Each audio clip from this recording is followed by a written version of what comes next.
ஆத்ம வணக்கம். ஆத்மபிதா சுவாமி சிவானந்த பரமஹம்சர் அவர்கள் அருளிய மனிதனும் விசேஷ புத்தியும்.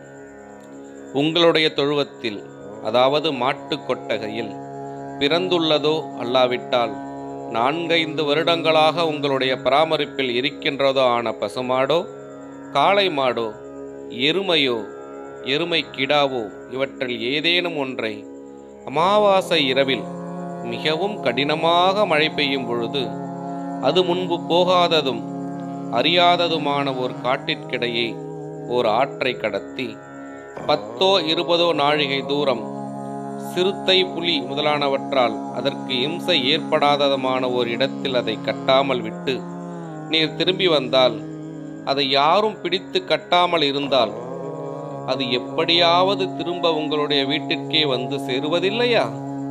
ஆம், வந்து சேரும்.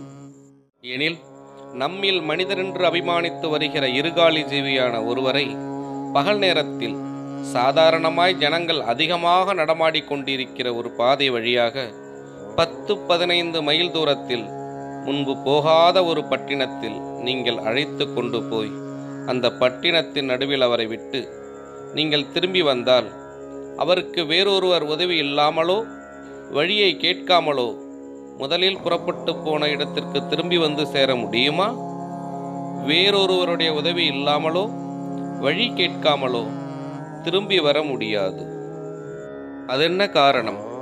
விசேஷ புத்தியும் அறிவும் உள்ளது மனிதர்களுக்கு மட்டுமாகும் என்றும் அம்மனிதர் நாமாகும் என்றும் நீர் சொன்னீரல்லவா? அப்படி இருக்க எக்காரணத்தால் திரும்பி வர முடியவில்லை? விசேஷ புத்தியும் அறிவும் இல்லாமல் இருக்கின்றது நீங்கள் மிருகாதிகள் என்று அபிமானித்து வருகின்றவற்றிற்காகும் என்றும் நீரே சொன்னீரல்லவா? அப்படியுள்ள நாட்காலி ஜீவிகளில் ஒன்றை இரவில் மிகவும் கடினமான இருட்டில் ஓர் ஆற்றை கடத்தி காட்டின் வழியாக 10-20 நாழிகை தூரம் கொண்டு போய்விட்டால், அது கொஞ்ச நாட்களில் முதலில் கொண்டு போன இடத்திற்கே திரும்பி வருகிறது. அப்பொழுது அதற்கு திரும்பி வர யாருடைய உதவியாவது உண்டாயிருந்ததா? அல்லது யாராவது வழி சொல்லி கொடுத்தார்களா? இல்லை, அது தானாகவே வந்தது. ஆகவே விசேஷ புத்தி யாருக்காகவும் இருக்கிறது?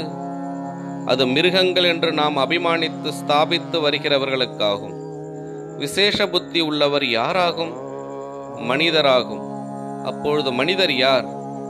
இதுவரை மிருகம், பட்சி முதலானவை என்று நாம் எண்ணி ஸ்தாபித்து வந்திருந்தவர்களாகும்.